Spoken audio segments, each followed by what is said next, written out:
All right, this is your buddy Michael Jordan from AB Friendly Company here in Cheyenne, Wyoming. We're down at the Underground Mannery doing basement brewing. We're going to be doing a maple mead. Has its own differential in the whole thing, right? Using two different sugars of two different natural sources, right? So this is a super cool one, right? Big shout out to Greg Burns in Ohio, right? Who taught me how to do maple tapping and how to process all the stuff. Like one 5 gallon bucket makes like three of these, man. So thanks for showing me how much it takes. And love your beekeeping skills, dude. Man, learning from the Fat Bee Man, Don Kirchmer in Georgia, right? And doing great beekeeping and harvesting your own stuff. Big shout outs to Greg Burns in Ohio, right? I just want to give that one out there. Before we get started, we should drink a me before we go. This one just finished off. I want to see if I need to cold crash it. What I'm going to do. It's a A&W root beer, so I don't know, right? We'll see how it goes. I've had we'll pour an 8 ounce glass of that. I'll put this back on, right? Because this is one that I'm going to be cold crashing and then going all the way. I got to do cold crash it twice. It just stopped fermenting. I mean, you can see all the stuff at the bottom. So it just started, right? So thought I'd give it a try. Poured an 8 ounce glass, so we got one.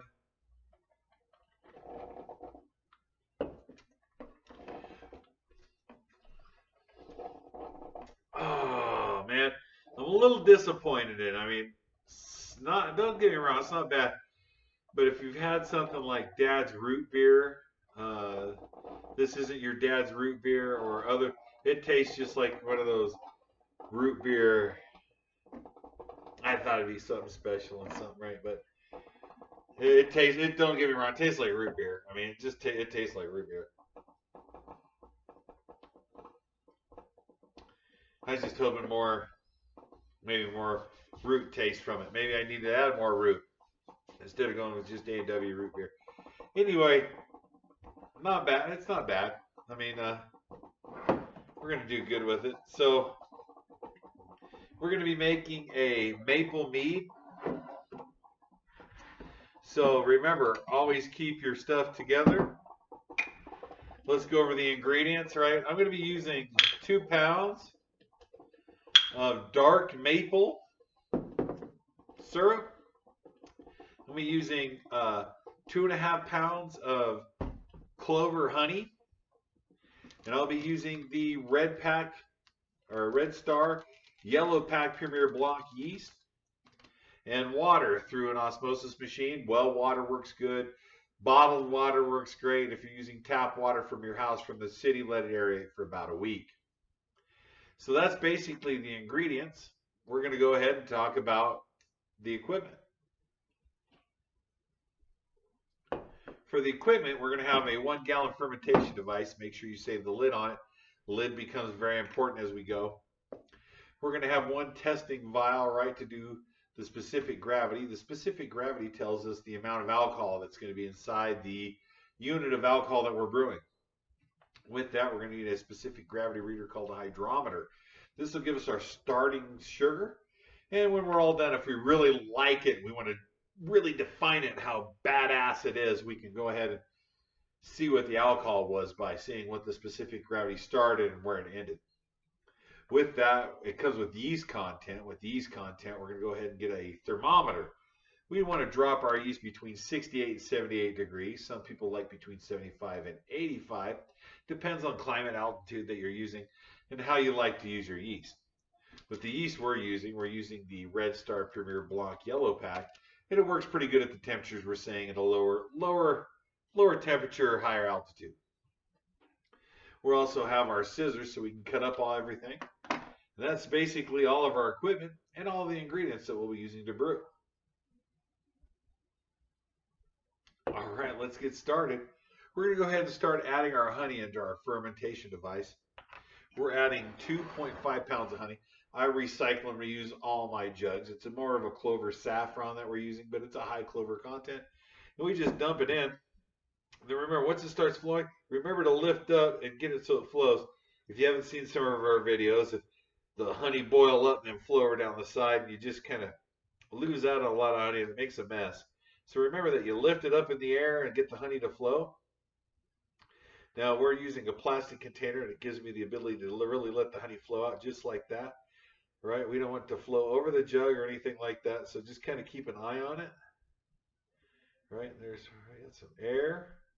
Bring it back up. All right. Super good. Super easy. Just going to give some air. Let it roll back up. Now if you're using like a mason jar that's 3 pounds of honey, right? You got to be careful, right, when you get to this end part, right? Because it's going to keep flowing at the end, right? You're not able to just let off and let it suck back in. It's going to keep running, right? So it keeps running like this. You want to dip it down to the jug, run it right off and turn it, and then go ahead and lift it. Oh, lift it up, right? What that does is allows the honey to go back in the jug, and it doesn't go all over the container and anything like that, right? Now, if you spill honey anywhere, right, anywhere on your jug, right, get a nice warm rag, put it on the edge of your vessel. Don't go up with the vessel, but go around it and down. Right, and that keeps everything off of it. If you spilt anything, or if you got it on your thing, you can just wipe it off. Right, remember to go down and away from it. We don't want anything going in for contaminants. Now that we've got it all dumped in there and everything's kind of good, we're still being sanitary. Right, we go and get our hot water out. We pour our hot water in our honey vessel, right? Because we want to get the rest of the sugar out, because there might be some residual sugar sitting at the bottom. So we go ahead and we add about a cup of hot water back in the vessel. Remember to always keep your lids, and the reason I like plastic is I can squeeze it, and when it makes steam, it doesn't blow off. If you're using a mason jar or some other kind of device, right, you're going to have the steam that blows up. See, it's already puffed back out, right? Because we're mixing the hot water with the cold honey, and it's going to make steam. With that, it puffs out the vessel or blows out through some of the lids.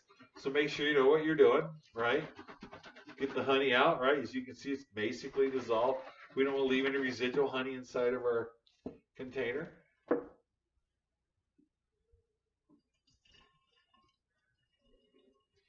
Now, with the sugars that we're using, right, it goes with any sugar we're using. Right, I will recycle and reuse, because I'll probably fill that back up with honey just for brewing, not to sell or anything, but to keep brewing with. But we're going to be adding a pound of honey. Remember, any adjuncts or additives, this is the best time to add them, right? Because we're going to be adding a little bit more hot water.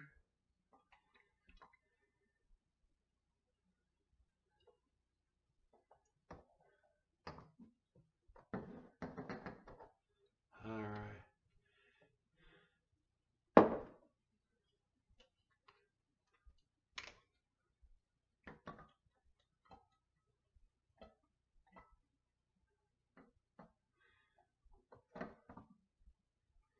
Now, to make sure this was a mead, right, we added 2.5 pounds of honey, and we've added 2 pounds of maple syrup, meaning that we've added 51% or more of honey, making it a mead.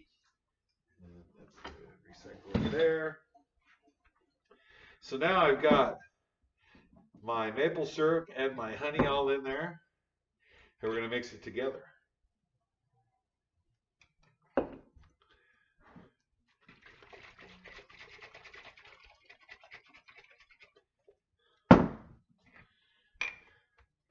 I'm going to add 1 more cup of hot water, just so I can get these sugars to mix together. So we've added 2 cups of hot water, 1 cup into the honey jar and stuff.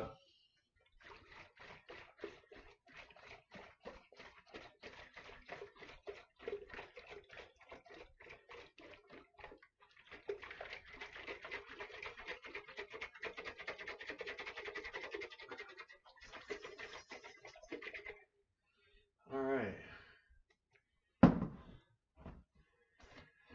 So I've got my honey and my maple syrup all mixed together, and we're ready to go. Let's go ahead and add our water. The water I'm using is basically well water that's gone through an emulsification machine to help clean it and sanitize it. If I really wanted to go for it, I'd get it from my natural spring at my retreat up in the mountains. We use that to make our competition meads. Water, honey, yeast, and ingredients all play roles in making mead.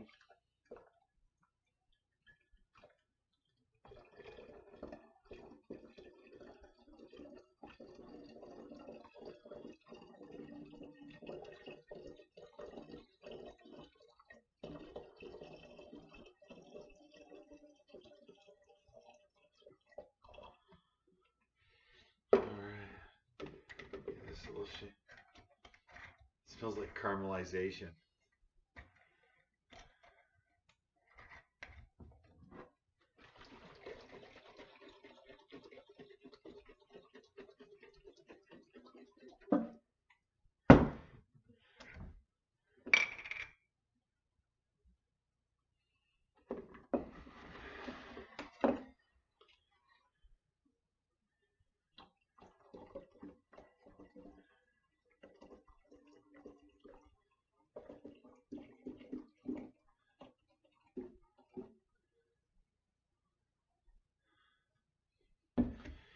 So we filled our jug about 1.5 to 2 inches from the top, giving activation for fermentation.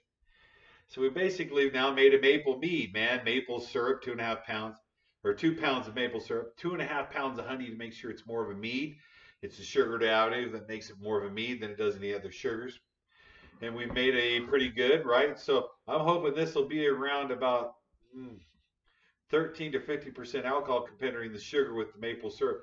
Should be a lot higher, but I'm hoping, because every pound of honey you add, you get 5% alcohol. So we're looking at about 10% alcohol just with our honey. We'll see what the maple syrup adds to it. Remember, this is where we're going to come right into our testing vessel. Let's go ahead and give a sample. When you fill up your testing vessel, right, we're only going to fill it about a little less than 3/4 of the way, or half from the top, 3/4 of the way. We want to make sure that we have enough room so when we add our hydrometer, it doesn't flow over everywhere. Very nice, very nice. Look at that, how it dips and drops right. When it goes all the way down here, we know it's eating all the alcohol. When it's all the way up here, we know we got a starting potential gravity, right?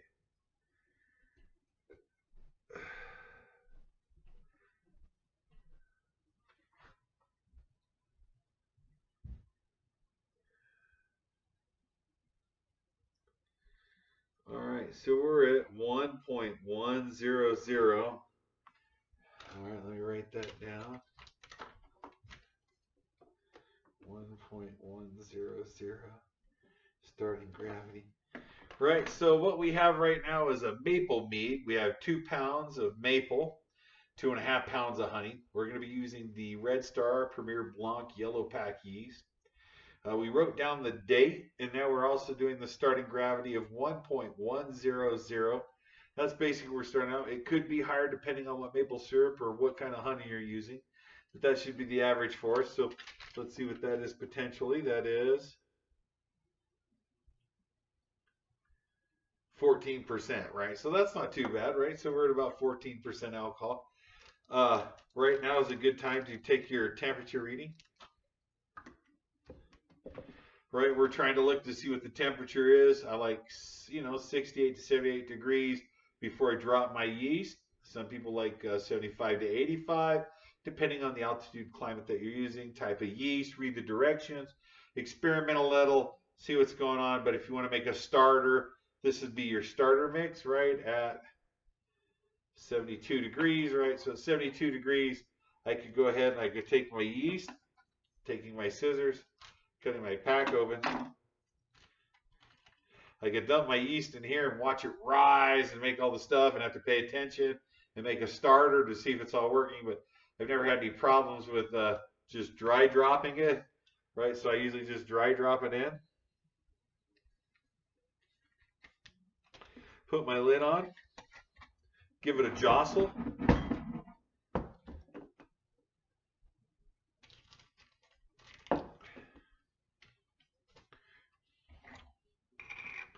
Go ahead and pour this back in so I can get the residual top.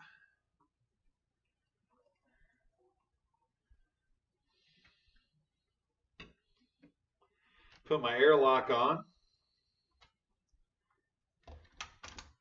And bam! We've just made a maple mead. Super easy to make. You know, it comes with its own category. Big variances on this is you could add different types of honey, different types of maple, different amount of honey to different amounts of maple, and all that with the different types of yeast. So I mean, there is 100 million different combinations here on making a maple mead, considering the hundreds of yeasts that are out there, the many different type of maples and maple syrups that are out there, and the variety of honeys out there. Not to mention just the poundage that you're going to add on variances for either making a sweet or drier mead. Man, super complex or super easy. The sophistication is up to you. Hopefully you enjoy what we've thrown out here today. I'm Michael Jordan with AB Friendly Company in Cheyenne, Wyoming, right, where we use most of our honey to brew some fantastic meads and show you how to brew in the underground.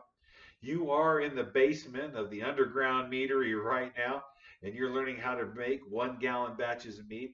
Like this, share this, subscribe, get some other people to kind of see this. Look at some of our past references so you can kind of see some ads and stuff that we have in there of how we've racked off some meads or some special additives, or like how we're using Dan Wilder's from Hawaii's blood honey, right? I always like to show this, right? It's starting to clear up now, right? Look at that, right? The red color's still there. That's blood honey from Hawaii. Very hard to get a hold of, very exotic. Thanks, Dan W., for getting that for us. If you have an exotic fruit, honey, or idea, mail it to us or email us at abfriendlycompany@gmail.com or at .com and kind of figure out what you want us to do. We'll try some cool stuff, but hopefully you enjoyed what we're doing here at the Underground Meeting. And once again, we finished out another 8 ounces of fantastic mead. Hopefully that you enjoy what you've made.